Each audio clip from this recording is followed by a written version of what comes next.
والسلام علیکہ یا سیدی یا رسول اللہ وعلی آلک و صحابک یا سیدی یا حبیب اللہ۔ فرمایا جاتا ہے ایک شخص نے حضرت علی رضی اللہ تعالیٰ عنہ سے دنیا کی تعریف پوچھی۔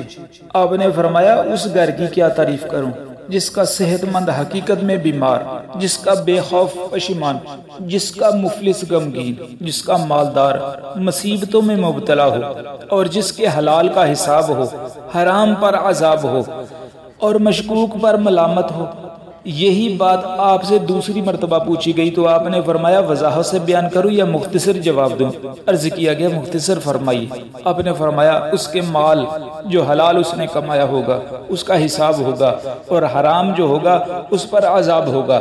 یعنی جو بندہ ہم مال حلال کماتے ہیں، حلال محنت سے، مزدوری سے، حلال خون پسینے کی کمائی سے، ہم جو ہماری خون پسینے کی کمائی ہوتی ہے، حلال رزق ہوتا ہے، اس کا اللہ تعالیٰ کی بارگاہ میں حساب دینا پڑے گا، اور جو حرام کمایا یا حرام کھایا وہ عذاب کا باعث ہوگا، اس کا ہمیں عذاب ہوگا۔ حضرت مالک بن دینار رحمۃ اللہ تعالی علیہ کا فرمان ہے کہ سب سے بڑے جادوگر سے بچو جو علماء کے دلوں پر بھی جادو چلا دیتا ہے۔ عرض کیا وہ جادوگر کون سا ہے؟ فرمائے وہ دنیا ہے۔ حضرت مالک بن دینار رحمۃ اللہ تعالی علیہ فرماتے ہیں کہ جس قدر تم دنیا کے لیے غمگین ہوتے ہو اسی قدر آخرت کے غم میں کمی واقع ہو جاتی ہے، اور جس قدر آخرت کے لیے غمگین ہوتے ہو اسی قدر دنیا کا غم ختم ہو جاتا ہے۔ آپ کا یہ فرمان حضرت علی رضی اللہ تعالیٰ عنہ کے اس قول کے ساتھ بالکل ملتا جلتا ہے۔ حضرت علی رضی اللہ تعالیٰ عنہ فرماتے ہیں کہ دنیا اور آخرت دو سونکنے ہیں، ایک کو جس قدر راضی کرو گے دوسری اسی قدر خفا ہوگی۔ اللہ اکبر۔ حضرت حسن رضی اللہ تعالیٰ عنہ کا فرمان ہے اللہ کی قسم پروردگار نے ایسے لوگوں کو پیدا کیا ہے جن کے سامنے یہ دنیا مٹی کی ہے، مٹی کی طرح بے معنی ہے، ان کو دنیا کے آنے اور چلے جانے کی کوئی پرواہ نہ تھی، خواہ وہ اس کے پاس آئے یا نہ آئے۔ کسی نے حضرت حسن رضی اللہ تعالیٰ عنہ سے ایسے شخص کے بارے میں پوچھا جس کو اللہ تعالیٰ نے مال دیا، وہ اس مال کو اللہ تعالیٰ کی راہ میں دیتا ہے اور صلہ رحمی کرتا ہے، کیا ایسا شخص تلاش معاش کرے تاکہ کچھ اور دنیا کو حاصل کرے؟ آپ نے فرمایا نہیں، اگر ساری دنیا اسی کے دامن میں سمٹ جائے تب بھی اس کے لیے بس ایک دن کی روزی ہوگی۔ حضرت فضیل رحمۃ اللہ تعالی علیہ فرماتے ہیں کہ اگر مجھے ساری دنیا کسب حال کی شکل میں مل جائے لیکن آخرت کی بھلائی اس میں نہ ہو تو میں اس سے اس طرح دامن بچا کے نکل جاؤں گا جیسے تم مردار جو قریب پڑا ہو نا، مردار سے اپنا دامن بچا کر نکل جاتے ہو۔ حضرت عمر رضی اللہ تعالیٰ عنہ جب شام کی مملکت میں داخل ہوئے تو حضرت ابو عبیدہ رضی اللہ تعالیٰ عنہ ایک اونٹنی پر آپ کے استقبال کے لیے حاضر ہوئے جس کی نکیل رسی کی تھی۔ سلام اور دعا کے بعد حضرت عمر رضی اللہ تعالیٰ عنہ ان کے خیمہ میں تشریف لائے۔ وہاں اونٹ کے پالان، تلوار اور ڈال کے علاوہ اور کچھ نہیں تھا۔ حضرت عمر رضی اللہ تعالیٰ نے پوچھا کوئی اور سامان بھی ہے؟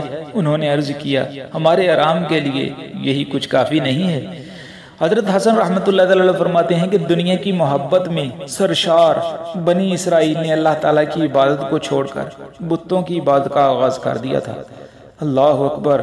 حضرت سفیان رحمۃ اللہ تعالیٰ کا فرمان ہے کہ جس کے لیے دنیاوی غذا حاصل کرو اور دل کے لیے، جس کے لیے دنیاوی غذا حاصل کرنی ہے وہ جسم ہے، اور جس کے لیے آپ نے اللہ تعالیٰ کے ذکر، اللہ تعالیٰ کے ذکر و اذکار کی غذا حاصل کرنی ہے وہ آپ کی روح ہے۔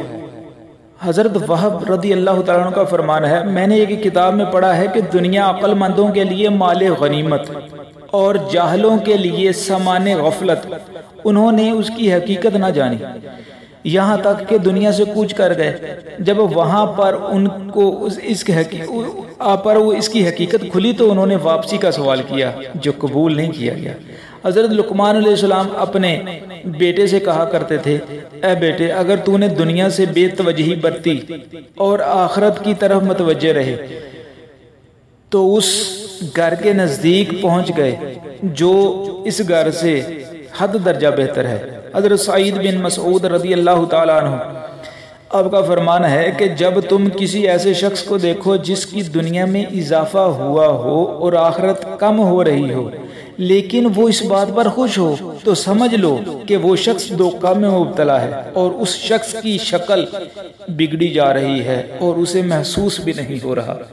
حضرت عمر بن العاص رضی اللہ تعالیٰ عنہ نے ممبر پر کھڑے ہو کر فرمایا، اللہ کی قسم میں نے تم جیسے لوگ نہیں دیکھے، جس چیز سے حضور علیہ الصلوۃ والسلام کنارہ کش رہے تم اس میں محو ہو۔ بخدا نبی کریم علیہ الصلوۃ والسلام کی سنتوں پر چلو، جیسے حضور علیہ الصلوۃ والسلام نے زندگی گزاری ایسے ہم بھی زندگی گزاریں۔ اللہ تعالیٰ کی بارگاہ میں ہر دم یہی دعا کرتے رہنا چاہیے کہ اللہ تعالیٰ ہمیں ایسی زندگی گزارنے کی توفیق عطا فرمائے جیسا اللہ اور اس کے رسول کا حکم ہے۔